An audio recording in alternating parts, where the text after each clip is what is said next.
Bien le bonjour! Voici la partie 2 de l'épisode consacré à la Bayadère. Et oui, on ne se sort pas d'un ballet si facilement, il y a toujours des tas de trucs à dire. Bref, mieux vaut tard que jamais. Bienvenue dans Du Ballet, l'émission qui cause ballet classique et plus encore. Et générique.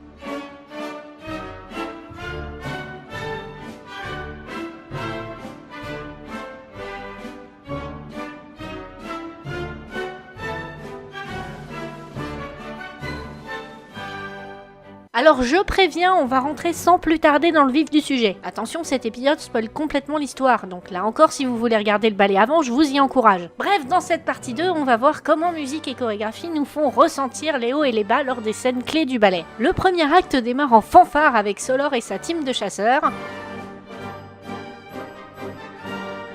Alors qu'il envoie ses potes chasser le tigre parce que lui doit attendre sa chérie, les Bayadères exécutent le rituel pour allumer le feu sacré avec des suites de pas répétitifs sur un thème très posé et régulier pour bien montrer le côté protocolaire du schmilblick.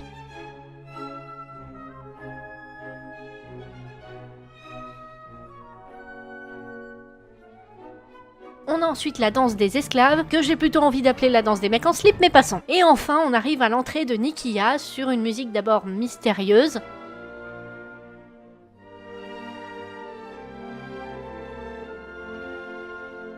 puis plus imposante quand le personnage est révélé en entier pour souligner son importance. Ensuite vient sa variation solo, avec encore cet aspect un peu religieux, puisqu'elle est tout de même gardienne du feu sacré.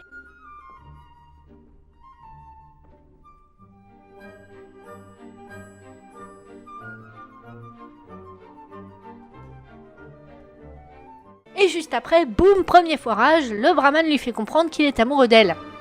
Oui. Notre brave Bayadère refuse ses avances, du coup il est un peu ronchon et ça va avoir des répercussions. Après quelques minutes où Solor et Nikia s'attendent l'un l'autre, on a enfin leur retrouvaille fougueuse et intense.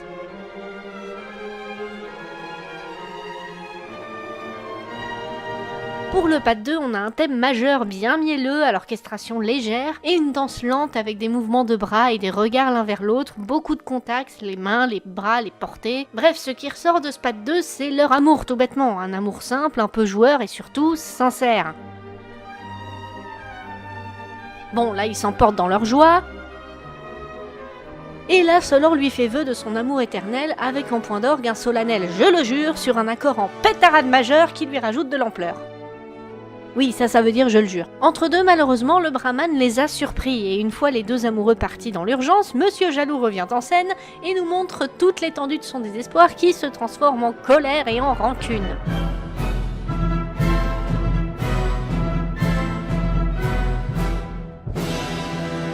Et ça veut dire tuer. Il y a un langage codé dans le ballet. Ce qui me fait une parfaite transition vers la scène suivante, où on a moins de danse et plus de pantomime. La pantomime, c'est l'art de raconter une histoire par les gestes, c'est souvent utilisé dans les ballets. Et dans ce passage, il y en a plein. Le Raja annonce à Solor qu'il va marier sa fille avec lui, et là, avec la musique qui se calme d'un coup et la tête déconfite de Solor, on comprend qu'il est pas franchement emballé. Quand Gamzati et lui se saluent, c'est de manière très solennelle, limite cordiale, j'ai carrément l'impression que la musique elle-même est résignée.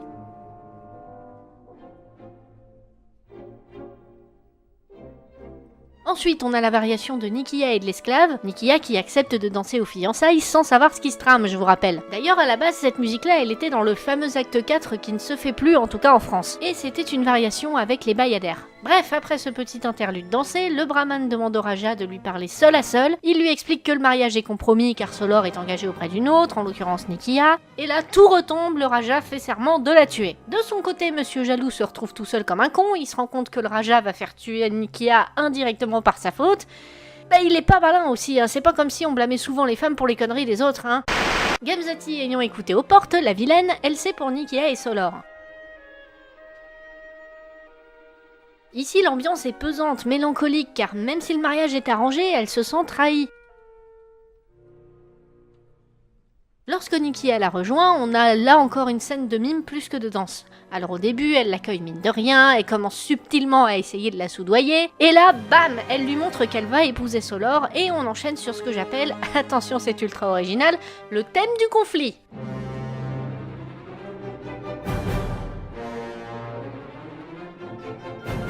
qui, comme vous le constatez, transmet toute la tension entre les deux rivales.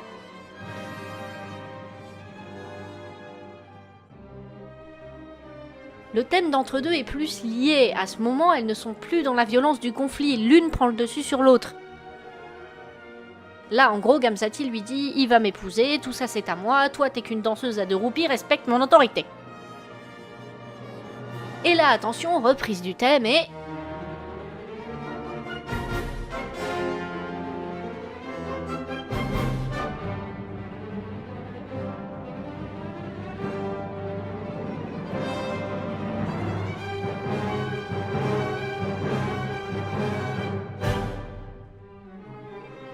Là, ça sonne plus tragique. Gamzati ne veut pas tout de suite tuer Nikiya, elle la méprise, mais elle est surtout désespérée. Elle est même prête à lui donner des bijoux pour la faire renoncer à Solor, alors qu'elle y tient à ses breloques. Le thème du conflit reprend une 3e fois et Gamzati tente encore de la soudoyer. Mais ça ne marche pas et là, Nikiya pète carrément les plombs. Gamzati est choquée et outrée, voyez ce regard menaçant. Et là encore, on a une tension entre les deux. Et l'acte 1 se termine par un long accord triomphant et déterminé à l'image de la décision de Gamzati. Oui, encore ce geste, qui en l'occurrence veut dire « Je te ferai buter, vieille salope ». L'acte 2, contrairement au 1 où plusieurs scènes se succèdent, est entièrement centré sur les fiançailles de Solor et Gamzati. Et dès le début, on a de la musique en grande pompe, puissante et très... cérémoniale. Pour ce ballet, Minkus a conditionné la musique par rapport au contexte de l'histoire. Il utilisait certains rythmes et instruments pour la pimenter et lui donner des teintes exotiques. Après tout ce joyeux bordel, on a quelques danses beaucoup plus classiques, académiques, avec des musiques plus sobres et disons passe-partout. Puis vient la variation de l'idole dorée. Ici, le danseur incarne une statue qui représente le dieu Shiva et s'anime de manière fantastique. D'ailleurs, cette variation n'existait pas non plus à la base, elle a été rajoutée en 1948 et est depuis devenue iconique et traditionnelle. Et là encore, au départ, elle était dans l'acte 4. Ensuite, nous avons la danse Manu, avec quand même une cruche en équilibre sur la tête, suivie de la danse des Indiens, dynamique avec beaucoup de percus qui rappellent un peu les chants tribaux. Ils doivent tellement s'éclater à danser ce truc. Le pas de 2 de Gamzati et Solor est très classique, typique du style de petit pas. Après un pas de 4 féminin, on a la variation de Solor, une bonne vieille danse de mec avec des grands sauts, une musique vive, et celle de Gamzati, plus posée et gracile, mais non moins princière. Et enfin, la danse finale, le coda, qui traditionnellement réunit en une apothéose les 2 personnages, mais dans ce cas précis, Gamzati danse seule. Et vous voyez dans l'acte 1, lors du pas de 2 de Nikiya et Solor, c'est assez épuré et simple, et c'est à l'image de leur relation. Ils s'aiment sincèrement, malgré les interdits, et tout dans la musique et leur façon de danser ensemble nous le fait comprendre. Dans l'acte 2, lors des fiançailles, c'est tout le contraire. On sent bien qu'on a un mariage arrangé, ça n'a rien de romantique, c'est juste du formel. Bon, Gamzati a un peu le béguin pour Solor, et aussi le mariage est une façon pour elle d'affirmer qu'elle est en haut de la hiérarchie. Mais bref, c'est juste de la cérémonie en grande pompe, la musique est beaucoup plus vive avec des cuivres et des percussions qui dégouinent de partout, et le pas de 2 est bien plus en panache avec des sauts, des séries de tours et j'en passe, et elle termine le tout un peu pour les 2 avec ses tours fouettés à la fin. Bref, seul son personnage est mis en valeur et au final elle est un peu la seule des 2 à être plutôt contente de cette cérémonie. Du coup, une fois que Solor a fait sa variation tout seul, il reste carrément en retrait, déjà qu'il respirait pas la joie à la base. Et à l'arrivée de Nikiya, ça retombe d'un coup, tout reflète le désespoir du personnage, une mélodie triste, lente, en mineur évidemment, une danse tragique, pathétique, presque suppliante. Lorsqu'elle reçoit la corbeille de fleurs qu'elle croit venir de Solor, on sent une petite flamme qui se rallume.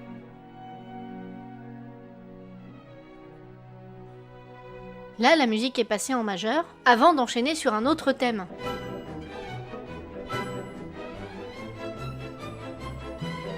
Plus rapide, la danse s'égaye avec des petits sauts, des tours, des pas plus vifs. Elle est emportée par cette dernière lueur d'espoir et surtout, elle ne soupçonne rien du tout.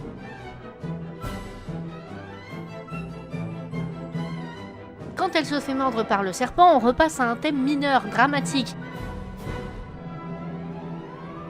qui se trouve être dans la même tonalité que le précédent, sûrement un présage. Puis elle s'effondre à bout de force et désespérée, et là le brahman sort un antidote caché dans sa manche. Illuminati! Complot mondial! Oh, Jésus! Un hasard? Ah ah! Vos théories? Puis le crescendo et les trémolos installent une tension, un suspense. Est-ce qu'elle va accepter ou non? Et là, quand elle voit Solor lui tourner le dos, impuissant, bah du coup c'est non, sur un fond de notes graves à peine audibles comme son espoir qui s'éteint. Puis l'acte se clôt sur un accord final long et tragique quand Solor accourt désespéré vers elle. Et que le Raja et Gamzati s'en vont en mode gros tarba. L'acte 3 commence par une danse de Solor, seul dans son deuil, rongé par le chagrin et les remords. D'ailleurs, si on écoute bien... Oh, surprise, une variation du thème de la mort de Nikia. Lorsqu'il commence à fumer, on a un moment de flottement avec des notes mystérieuses à la harpe, signe de l'entrée dans un monde de rêve ou dans l'au-delà selon la version.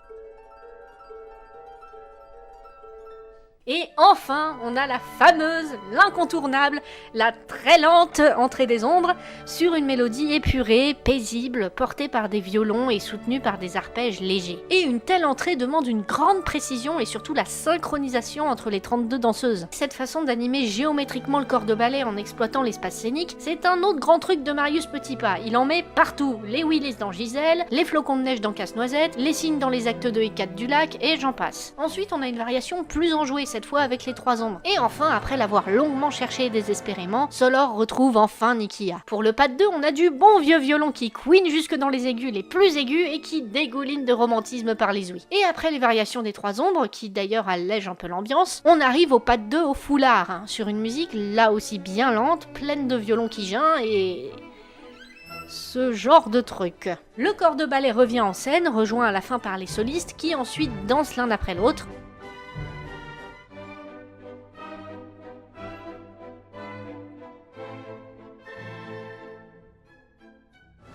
La dernière variation se fait sur un thème encore plus dynamique, joyeux, presque comme une fanfare.